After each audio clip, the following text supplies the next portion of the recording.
people dying of COVID. So the case definition is very simplistic. It means at the time of death, it was a COVID positive diagnosis. So that means that if you were in hospice and had already been given, a few weeks to live, and then you also were found to have COVID, that would be counted as a COVID death. It means that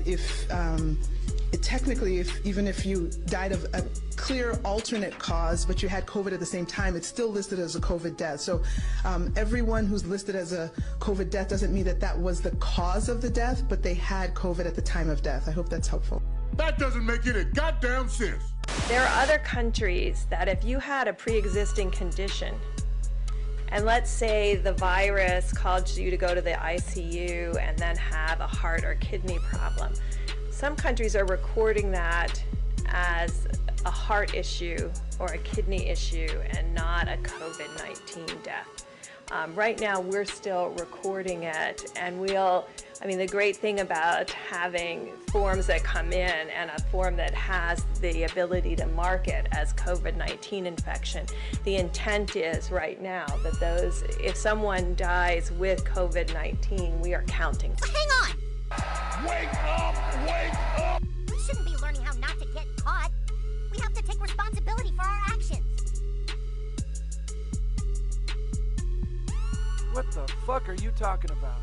It all comes down to survival.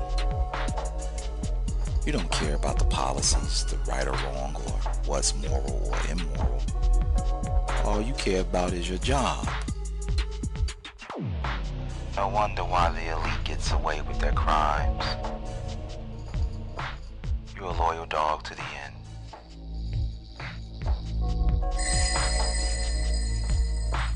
It's like if we were in Nazi Germany and they were like taking the Jews to go put them in a gas chamber, I'm the one like there saying, hey, this is not good, this is bad, this is wrong, we should not be doing this. And then everyone tells me, hang in there, you're doing a great job. I hope that's helpful. This is such a crock of shit. Now, another thing I've been saying, this Hunger Games society, I've been saying this for a long time, is designed to have no small business, no even medium-sized business, globally, just gigantic corporations that control and produce everything. Amazon is a classic example of what I'm talking about. What this coronavirus hysteria is creating is a situation unfolding by the hour worldwide that is destroying small business, family business, even medium-sized business, some even relatively big businesses too. It's destroying them. The big legacy of what is happening now will not be to do with health long term, it will be economic. I agree with you. It's going to be catastrophic. Now, here's the point. What happens to those people whose businesses collapse? What happens to all those people who were working for those businesses? For bars, for hotels, for all these businesses that have been targeted, don't go there, shut down. What happens to them? They fall into the bottom of the Hunger Games society. And what we're seeing now, every day, is this Hunger Games society coming closer and closer and closer because of what's being done in the name of protecting the people. I got news for you. You go deep enough into this system, they don't give a shit about the people. We are being asked to believe now that this system cares about old people. Don't care what is happening to these people. They don't. I'm literally coming here every day and watching them kill them. We must protect the old people. We must destroy the world economy to protect the old people. Oh, these would be the old people, would they, that have paid in their entire life through taxation and other means. And I quote, you know your damn role and shut And at the end, in their final years, they get handed a pittance of a pension, which gives them the choice between being warm or being hungry. And what does that do? When people are going without essential things, because the system doesn't care, and they're having to buy shite food, because that's all they can afford. They can't have nutrients to boost their immune systems because they can't afford them, and the mainstream everything's not telling them they need them anyway. And at the same time, they're breathing in shit air, drinking toxic water and other drinks, being deluged with sugar, which has a phenomenally destructive impact on the immune system. All this is going on. We're living in an electromagnetic, technologically generated soup of radiation toxicity, and this system has allowed that to happen, has allowed corporations to do that, and now, having done all that, I mean, the great thing about having forms that come in and a form that has the ability to market as COVID-19 infection, the intent is right now that those, if someone dies with COVID-19, we are counting that. That's devastated the lives and the immune systems of old people. We are being asked to believe that the system cares about the health of the elderly. It doesn't give a shit. And I'm not talking about the nurses. I'm not talking about the doctors. I'm talking about that at the core which is driving this. And the idea that all these things are being done to protect the elderly, they don't give a shit about the elderly. The elderly are an excuse to impose the very society that I'm talking about. Now, if you look at when these things happen and great Orwellian, draconian things are put in place, oh, we've got to do this because of the problem. Well, the problem eventually passes.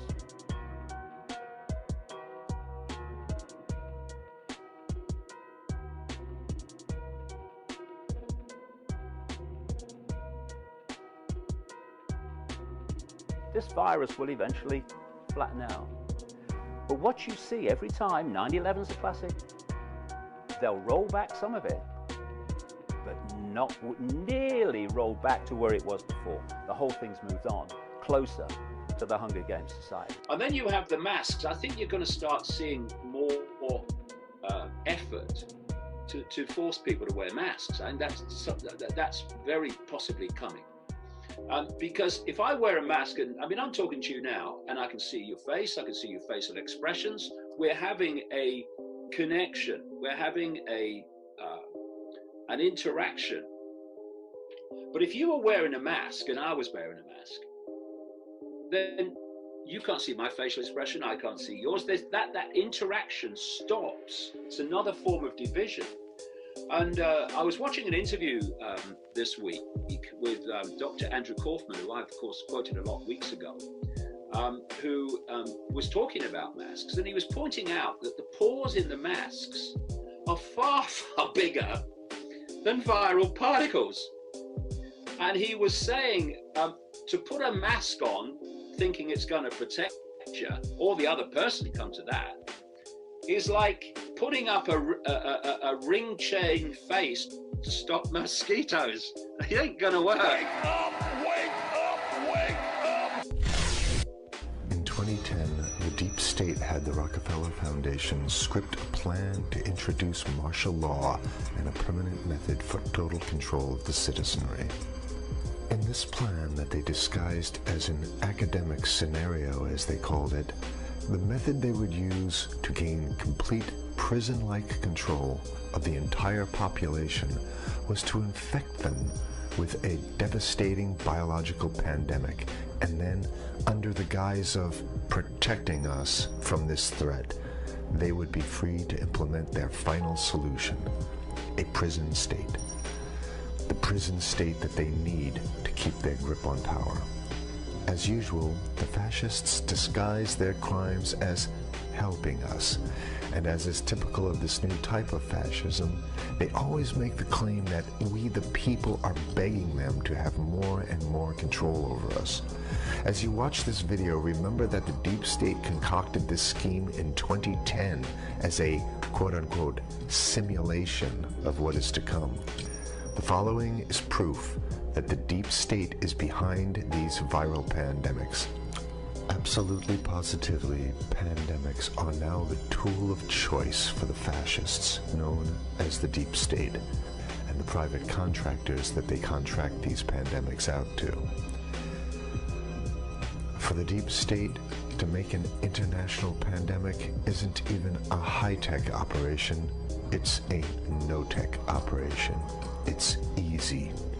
A simple vial of Ebola, SARS, MERS, Spanish flu, or coronavirus, or whatever they come up with in their secret bioweapons lab, is all they need to bring the world into their total control. The only thing you have to remember is if they can do it, they will do it, which means they already have done it. The ruling establishment has a lot of they will stop at nothing to complete their toolkit of control, right? So one of the things that has been missing from the toolkit of total control has been quarantines and curfews, right? So now, welcome to the new world in America, where to get on a bus, to go through a subway station, if you think that the procedures at the TSA are onerous, right?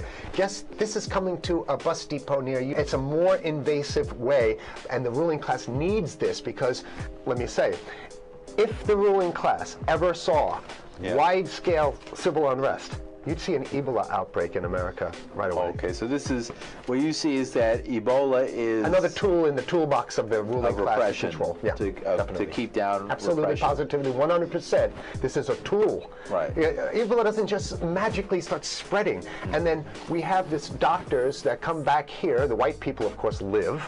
The two whites who got it or survived. All the black people that get it die.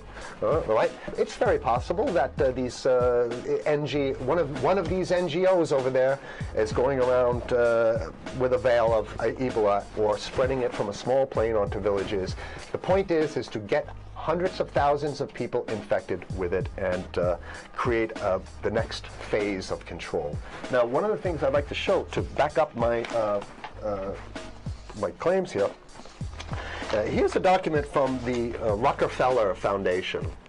Rockefeller Foundation right there. You can zoom in on that where my finger is. It's called Scenarios for the Future International Development, the Rockefeller Foundation. All right? Okay, let's take a look at what they're saying here. This is something like a 50, 60-page document. I'd like you to go to page 18, if you can look at this up on the internet, but I'll read it off to you. It's called lockstep, lockstep. And this is a phrase that I used right after 2001 when I saw the entire system of the United States, including the population, were in lockstep. So the Congress went along, and yes, it was Osama bin Laden, and the people waved their flag and said, I hate, hate, hate, hate, and everything was in lockstep. Well, in 2010, they published this, Rockefeller Foundation, and here's what they're saying. They're saying that they call it a scenario. These are scenario narratives, and they speak about it in the past tense. So they put out this scenario, lockstep. A world of tighter, top-down government control and more authoritarian leadership with limited innovation and growing citizen pushback. Okay, I'll read a little bit of it. In 2012, the pandemic that the world had been anticipating for years, nobody was anticipating a pandemic, finally hit. Unlike 2009's H1N1, this new influenza strain originating from wild geese, they use some scenario, but this is Ebola they're talking about. Ahead. Even the most pandemic-prepared nations were quickly overwhelmed when the virus streaked around the world, infecting nearly 20% of the global population and killing 8 million in just 7 months, the majority of them healthy young adults. The pandemic also had a deadly effect on economies. You can see the agenda just naked, raw, naked control agenda written down, and it's anybody's guess how this becomes effectuated in real life. So whether this is written specifically as marching orders or whether people take it upon themselves in the intelligence networks to say, okay, well, this has been produced, so this is the plan here. But these narratives have to be written in advance because the intelligence agencies don't know how to do these narratives. They need help. So these think tanks, they come up with these like Rand Corporation, Rockefeller Foundation. These are think tanks of death. They're not the think tanks, they're not there to find great ways to help people. Right? Okay, the pandemic also had a deadly effect on economics. International mobility of both people and goods screeched to a halt. Right? Which is what they want. They want a completely isolated world, right? Debilitating industries like tourism and breaking global supply chains. Well, of course they want tourism stopped because they're not in the tourism business, and they want you at home in your house in front of the TV. Then they got you because once you watch the TV, they own your soul. Even locally. Wait a second, we're on television. I mean commercial television, let's say. National. Even locally, normally bustling shops and offices sat empty for months. Okay, so I love how they talk about it in the past tense in 2010. Right? The pandemic blanketed the planet, though disproportionate numbers in Africa died. Southeast Asia and Central America, where the virus spread like wildfire. It sounds like the opening monologue of a disaster movie, right? Exactly. Now listen, here's the good stuff now. But even in developed countries, containment was a challenge. Now here's this one. I love this one. The United States' initial policy of strongly discouraging, in quotation marks, strongly discouraging citizens from flying proved deadly in its leniency. So they're saying, that... No, keep going. Okay, read it. proved deadly in its leniency. So they should have been tougher, right? Accelerating the spread of the virus, not just within the United States, but across borders. However, a few countries did fare better. China in particular. The Chinese government's quick imposition and enforcement of mandatory quarantine for all citizens, as well as its instant and near hermetic sealing off of all borders, saved millions of lives, stopping the spread of virus far earlier than in other countries. So the message is here is we have to look towards the Chinese, the oppressive totalitarian Chinese regime as an example of what we need to be doing here. And of course, the ruling class here loves the Chinese regime because they have demonstrated to the ruling class the most efficient form of capitalism, which is authoritarian capitalism. So we have capitalism, but unfortunately we have this veil. I get it. We have this veil of democracy. This is very interesting. This is continue on. Okay. China's government was not the only one that took extreme measures to protect its citizens from risk and exposure. During the pandemic, national leaders around the world flexed their muscles, flexed their authority, and imposed airtight rules and restrictions. You can see the agenda. Go. Okay. From the mandatory wearing of face masks to body temperature checks at the entries to communal spaces like that's what's happening right now. Yeah, but soon it's going to be like body, It'll be at the subway? Yeah. Is that what you're saying? We'll be going through this in the subway to get on buses and the subway? Absolutely. Things like that? And what this means, though, is, don't think about having a cigarette, a joint on you, or, basically, you can't. This is a dragnet for everything. So if in order for you in other words, just like with stop and frisk, this is the ultimate stop and frisk. This is the ultimate cavity stop and frisk, cavity search kind of thing. All right, so during the pandemic, national leaders around the world flexed their authority. Now there's some good stuff. Listen to this. And even supermarkets, they want body checks at supermarkets, okay? So basically what they're saying is they're building a system where every move you make, you gotta go through them. You can't get food. What happens if you go to the farmer's market? Right. Here's the good stuff now. I mean, it just keeps getting better. Even after the pandemic faded, this more authoritarian control and oversight of citizens and their activities stuck. and even intensified. That's the whole point. So they're going to get rid of... Did that happen already with 9/11? Of course. 9/11 was how many, 14 years ago, and we still have all these draconian So rules. they're going to put the body cavity USA searches Patriot in. and all That's that right. stuff. So in order to get to the supermarket, you got to have a body cavity search, and then when there's no more Ebola, well, you know what? We kind of like this way because we have a complete infrastructure of a control grid. In order to protect themselves from the spread of increasingly global problems, from pandemics and national terrorism to environmental crisis and rising poverty, leaders around the world took a firmer grip on power. Well, what the hell would rising poverty have anything to do with imposing strict citizen controls with face masks? So they're very sloppy stuff here. At first, the notion of a more controlled world gained wide acceptance and approval. I'm sorry. Nobody likes this stuff. They're just saying it. No, I have to provide analysis. Only because we only have 5 minutes left, so that's Oh my God, okay. Citizens willingly gave up some of their sovereignty and their privacy to more paternalistic states in exchange for greater safety and stability. I mean, that's just a complete naked contradiction to the famous saying that if you think you're going to give up a little bit of security, I mean, if you're going to give up your freedom for security, you're going to get neither. That's the long-standing thing. And here what they're doing is they're not even ashamed or embarrassed to absolutely say the exact opposite. They're saying, yes, we all want to give up our privacy and sovereignty for more stability and security and stability. So you don't get that. When you give it up like that, you get the shaft. Can you show us the cover again of what you were just reading? One more time, and then I have two more documents. Right, this is what we were reading here, and just zoom in a little bit so folks can see it. He'll zoom in, don't worry, you can relax. All right. And scenarios for the future of technology and international development. Okay, now I have two more documents. Keep it zoomed. We have the National Security Memorandum of December 10th, 1974. This is Henry Kissinger's brainchild. The National Security Memorandum number 200. You can look that up on your internet. I'll summarize it. He says that there's too many people, we got to get rid of the population. So to answer your question. Oh, from earlier. Yeah, he says, he used the word depopulation, which is different. Depopulation means killing people that already exist, and it's to get the minerals, because we need the minerals. And here's another one. The CDC has a patent on Ebola. They patented it. Yeah? Right. So basically, if you want to get a cure for your Ebola, you got to go. It right up here, right? It says human Ebola virus species and compositions and methods thereof, and it's a patent. It's a patent. They patented the main strain plus something like 17 other strains of it. So they own it now, and I don't know how exactly you can own that, but apparently they've done the same thing. Yeah, I didn't think you could own a natural. Yeah, you can. I guess the main thing to finish off this show is this: that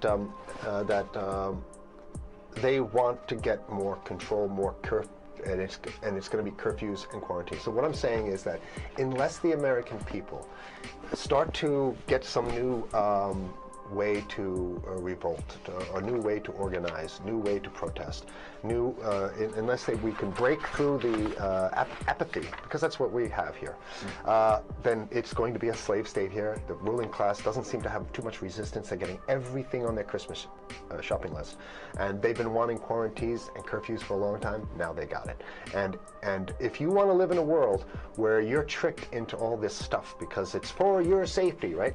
And if you want to have a probe and make sure you got to check your pockets, make sure you don't have anything incriminating on you before you go out, and when you step out of your house, you want some police there to monitor and see what you're doing. If that's the world you want to live in, be apathetic, don't do anything. You're going to get that world very soon. It's coming your way, definitely. Mm-hmm. Yeah. So what should people do? What's the hope? You have 30 seconds. To wake up, learn about it, and go fight these bastards in Washington. They're easy to beat. If we can just organize, we can beat them. It's simple. They're weak, and there's so few of them.